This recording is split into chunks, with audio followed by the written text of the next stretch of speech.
Hey, we're going to be getting into a number of different subjects in chapter 10, lesson 10. One of those is interrogatives, right? Especially me, which is who, and ma, which is what or how. So I might ask, mi matza et, there's the direct object marker, ha, definite article, uga. Mi matza, who found et ha uga, the cookie? And the answer to that would be Amelia matza et ha uga. There it is. Bayad. Bayada. In her hand. Yes. Mi matza et ha uga. And Amelia would respond by saying Ani. Ani. I did. Okay. Vocabulary. Let's do vocabulary first for chapter 10. We have ot, which is a sign or mark. So it could be an ot, which would be placed on the forehead. It could be like a much more sort of celestial sign. We get this word in Genesis chapter 1 with the celestial bodies, the stars, and the different governing bodies. God calls them signs, otot. Okay. And yes, you do have a masculine singular and a feminine plural here. This one's correct. Let's not talk about it. Bad. Bad would be solitude, but it's rarely going to be found like this. It's usually found as a prepositional. It's really like an idiom. Okay, it's a preposition that is prefixed to it to become an idiom, which is alone. Levad, and then with this you'll have pronominal suffixes on the back end, like levado, by himself, or levadi, by herself. So I could sing levada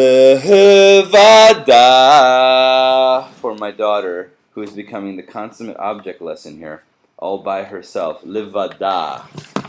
Okay, and you get to see how messy my house is right now. No fault of my wife's. Okay, it's all me. I'm the one. Why would it ever be my fault? It would never be her fault. I'm the one that scatters the toys and the laundry all over the house. Okay, I know you. That's why I said Ani. Okay, ani makalkelet atmosfera. All right. So, if you don't learn anything, hopefully at least you get a laugh out of this video. Kisei is a throne, right? So, Game of Thrones, mischak kisot. Game of Thrones, I said in Hebrew. Mize.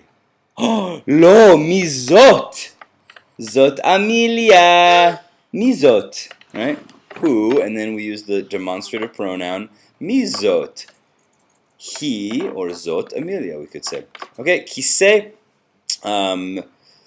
Kisot is thrones, chairs. Na'al, we talked about this. I preempted things a little bit by putting it on the last quiz. But na'al, ne'ara, ne'arim, ne'arot.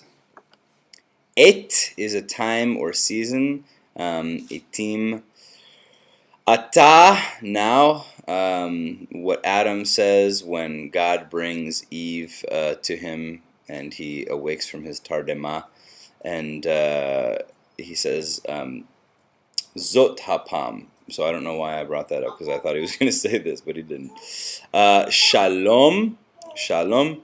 We all know that one, but you know, it can be a number of things. Wholeness, yes, but shalom has to do with a state of restitution, usually, if we're going to look at it really biblically.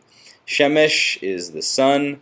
Torah is instruction or law, comes from the root or a verb here. You have yara, to teach or instruct. And you can see what happens. We've seen this a number of times, where when it goes into a noun or certain verbal molds, let's say for now, that the yod goes back to the vav, right? So Torah, yara.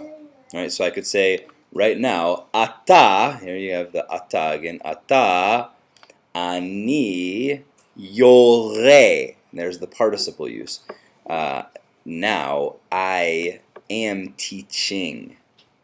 Okay, bacha is he wept.